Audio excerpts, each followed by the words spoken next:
Welcome to Fluid Mechanics lecture series. In this video, you will be seeing about what is atmospheric pressure, absolute pressure, gauge pressure, and vacuum pressure, and how to calculate these pressures. Let us now start with the atmospheric pressure. Atmospheric pressure is caused by the weight of air molecules on the atmosphere per unit area. We know that very well. Pressure is a force per unit area. Here, the force is nothing but the weight of air molecules per unit area, that is pressure. The air molecules in the atmosphere pressure always moving. That motion causes accumulation of molecules which may exert some pressure on it. So, due to motion of air molecules at some places in a single place, small place, the air molecules want to occupy it more. In that portion, the pressure will be developed. But whatever atmospheric pressure we are taking about this at 15 degrees centigrade, that means sea level, and that can be measured with the help of barometer. This is the barometer and is filled with mercury. Initially, it will have a glass tube which is open at one end and closed at another end.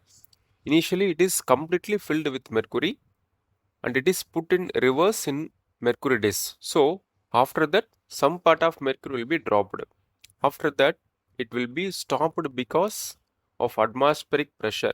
And now, we have to calculate the height of the mercury level, so that we can measure atmospheric pressure with this data. Actually, we know the pressure formula is P is equal to rho h. The rho is density of the mercury, that is 13,600 kg per meter cube.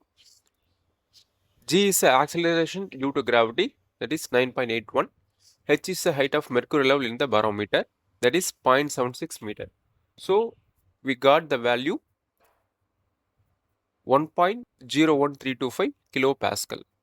Let us now see what are the absolute gauge pressure, vacuum pressure are.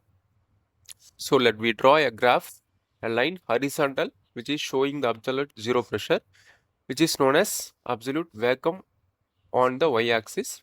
That is nothing but the pressure is zero and goes on increasing like this. After this, the green line indicate atmospheric pressure.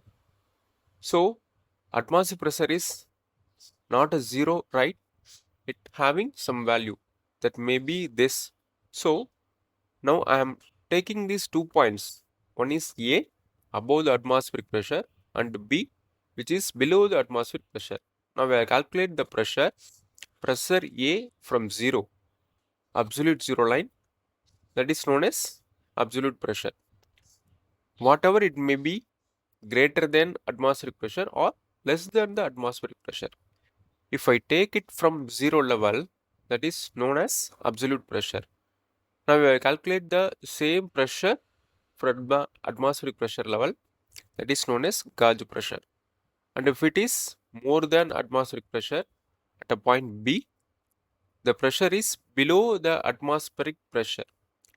That the pressure is known as vacuum pressure. It is very simple. If I take any pressure from the absolute zero, that is known as absolute pressure. And if I take any pressure above the atmospheric pressure, that is known as gauge pressure. And the pressure which is below the atmospheric pressure is known as vacuum pressure. See, I have given you the definitions here. Let us have a look at this. Absolute pressure is the pressure measured from the absolute zero or absolute vacuum. From zero, I have taken from the blue lines. You can see gauge pressure, pressure measured above the atmospheric pressure, taking atmospheric pressure as zero. Considering the atmospheric pressure as zero, I have to measure pressure from this, that is gauge pressure.